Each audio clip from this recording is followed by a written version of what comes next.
Story time on how I slept with a ghost that haunted my house. And no, I'm not crazy. Okay, so boom. I live in a haunted house with my parents and my little brother. I'm 16 and we've been dealing with this haunting for the past 8 years. My parents tried to move houses, but they followed us and continued to haunt my family. I would wake up to doors being wide open, things around the house being moved, and my mom even said one of these ghosts pushed her while she was opening the fridge. My little brother is so scared he sleeps with my parents every night. Let's just say lots of crazy weird things was happening. Well, one night, one of these ghosts got in my bed. I woke up and felt a presence right next to me. That presence was all up in my grill. Then it disappeared. This started happening every night and I kind of started expecting it. Well, one night something changed and the ghost had different plans. Like for part 2. Part 2 on how I slept with a ghost that haunted my house. Okay, so boom, like I said, this night the ghost had different plans for me. I felt my sheets slightly slip down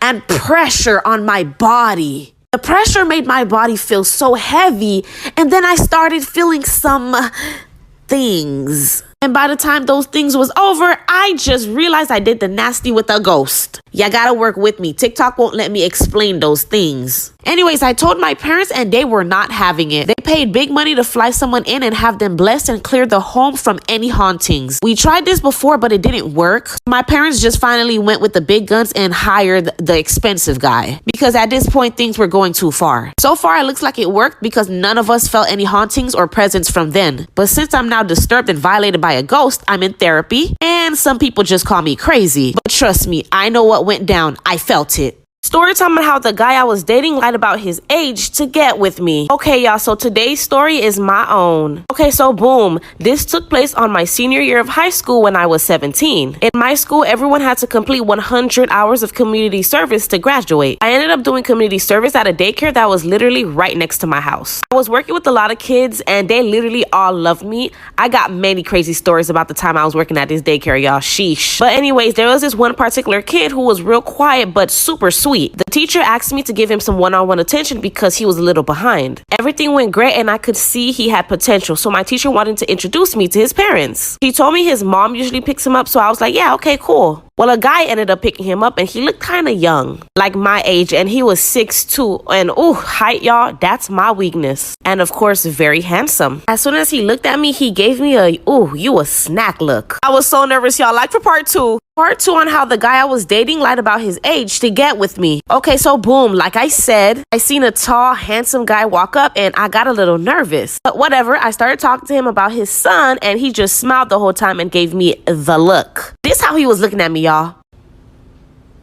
Like, please, if you're not ready for no action, don't give me that look. So I told him, your son is amazing and he's so sweet. And do you know what this guy told me? He told me, oh, I'm not his dad, I'm big bro. And I believed him. From that day forward, he was always coming to pick up his little brother and we would always like flirt and stuff. Well, one day I was in the playground playing with the kids, waiting for all the parents to come pick up their children. I was sitting on a swing just like reading a book and he came and sat next to me. This was the first time we were both kind of alone, like literally no teachers around because I was the only one watching the kids play. And this is the moment he asked me for my number. Y'all, we started talking and texting every night. This is when things got spicy, like for part 3. Part 3 on how the guy I was dating lied about his age to get with me. Okay, so boom, like I said, this was the first time we were finally alone and this is when he asked me for my number. He knew what he was doing. He was playing his cards right, y'all, when I think about it. But anyways, from then on, we started texting and talking every night. This went on for like a good 2 weeks, y'all. I'm talking about I was sleeping on the phone with this man, still thinking that that was his little brother. He asked me how old I was and I told him that I was 17 and then I asked him how old he was. This man told me he was 20. And then he told me that he already knew I was 17 because he asked one of the teachers already, but he wanted to make sure. So y'all, he literally knew the whole time that I was 17. Anyways, the truth was about to set his ass free. He asked me out on a date and I was like, hell yeah. So we planned a date for next Saturday. Well, Wednesday, a couple days before our date, I literally found out everything. Like for part 4.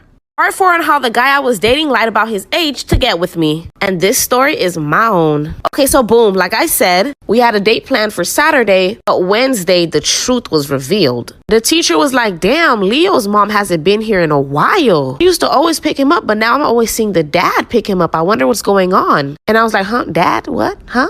I said, that's not Leo's dad. That's his brother. And then she looked at me confused and was like, no, that's his father. And I just stared at her like, what?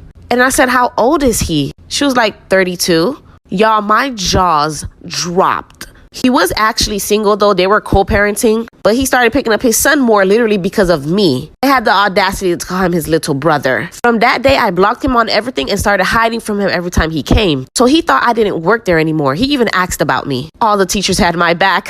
Then eventually he stopped coming and the mom started picking up Leo. Thank God I didn't do nothing with him. These guys are weird.